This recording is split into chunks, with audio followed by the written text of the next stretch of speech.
Hi అండి, నేను మీ సంపూర్ణను. నిన్నంతా వండకుండా చేసుకొని బాగా ఫుల్గా తిన్నామండి.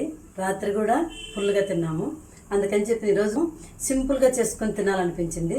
ఈరోజు కాస్త పచ్చడి చేసుకుందామని చెప్పానని బెండకాయ పచ్చడి, అది కూడా ఎమ్మీగా తినాలనిపించింది. అందుకోసం అని చెప్పి కాస్త మిరపకాయలు ఎక్కువ వేసుకొని, బెండకాయలు తగినంత చింతపండు, ఉప్పు వేసుకొని పచ్చడి చేసుకుంటున్నాను.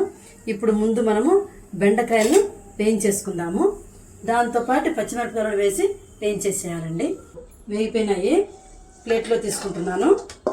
ఇవి చల్లారిన తర్వాత మిక్సీలో వేసుకోవచ్చు, లేదంటే మనము రోట్లో కూడా దంచుకోవచ్చు. నేను రోట్లో దంచుతాను. అయితే ఇందులో అల్లము, ఎల్లిపాయి, కొబ్బరి అన్నీ వేసుకొని చేసుకోవచ్చు.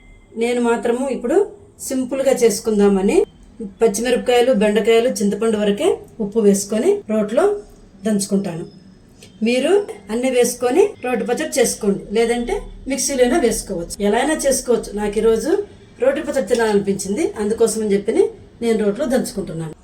ముందు పచ్చిమిరపకాయలు ఉప్పు వేసుకొని దంచుకోవాలి. తీస్తాను. పచ్చిమిరపకాయలు మెదిపోయినాయి, కొంచెం చింతపండు, బెండకాయలు వేసి దంచుకుందాం.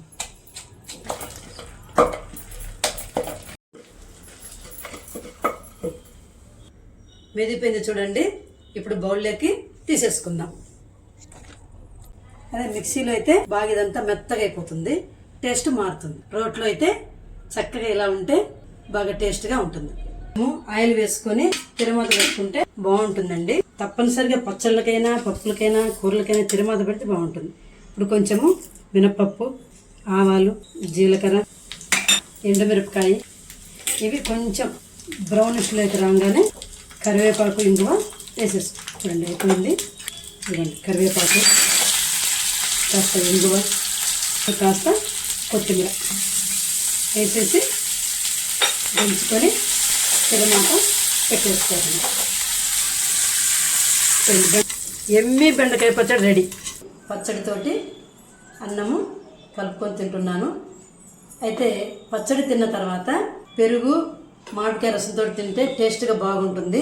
ఈరోజు సింపుల్గా నా లంచ్ ముగిస్తున్నానండి. ఈ బెండకాయ పచ్చడి టేస్ట్ ఎలా ఉందో చూద్దాం. చాలా బాగుంది.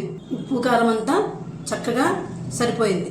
నేను దంచుకోవటం వల్ల చాలా టేస్ట్గా వచ్చింది. కానీ మీ బిజీ లైఫ్లో రోట్లో దంచుకోవాలంటే కష్టం కదా. ఎప్పుడైనా ఒకసారి మీకు వీలున్నప్పుడు రోట్లో దంచుకొని తిని చూడండి, టేస్ట్ ఎలా ఉంటుందో కామెంట్లో తెలియచేయండి. మరలా ఇంకొక రెసిపీ తోటి మీ ముందుకు వస్తాను. అంతవరకు సెలవు.